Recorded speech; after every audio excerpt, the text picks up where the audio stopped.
You've got cruise questions and we have the answers. Coming up on Talking Cruise.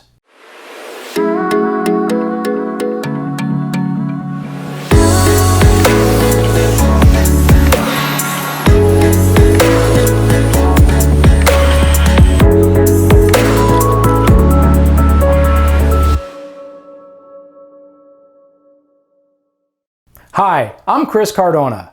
I love to answer people's questions about cruising, and I invite you to post questions for any of our videos. Check out the Q&A section at talkingcruise.com, where you can post questions at any time. We'll pick some of the best questions every week, and I'll answer them on a future show.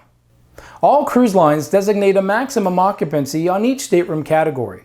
This maximum generally ranges from 1 to 4 guests, but can be more for special larger accommodations. The room occupancy also ties into the allocation of lifeboat spots available for each guest. Once the room maximum is reached, no other guests will be permitted to be berthed into that room. With a maxed out room, even if the guests are infant children, they will not be able to be added to the room and must be booked into a separate additional room.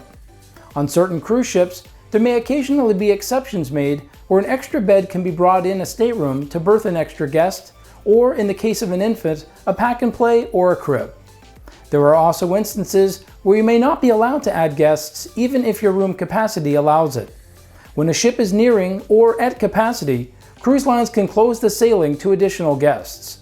This can be a temporary situation where more inventory could be opened up, or in cases where it's closer to departure, this is likely to remain in place until the ship sails.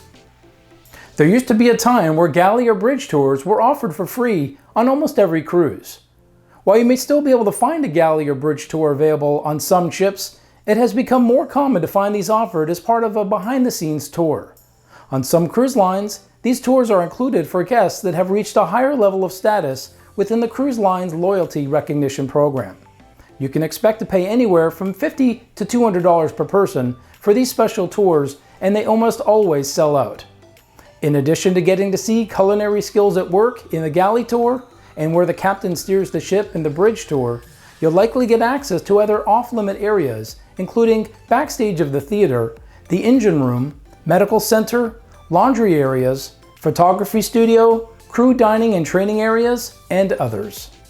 Tendering is the process of moving guests from a cruise ship to a port of call using small boats called tenders.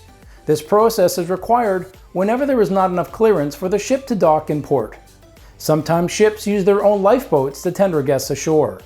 The tendering procedure may vary between cruise lines, but generally they use a similar process. Guests with shore excursions booked with the cruise lines, and sometimes those with higher status levels in the loyalty recognition program, are given priority tendering access. Other guests are required to pick up a tender ticket that is assigned to a specific group of tender departure times. When the tender groups are called systematically, guests head down to the tender area and board the boats to the port area ashore.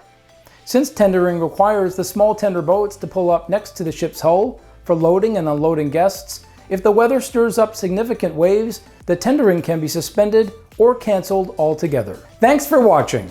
We'll be back next week with more answers to your cruise questions. Don't forget to like this video, post your comments and questions, and subscribe for more Talking Cruise.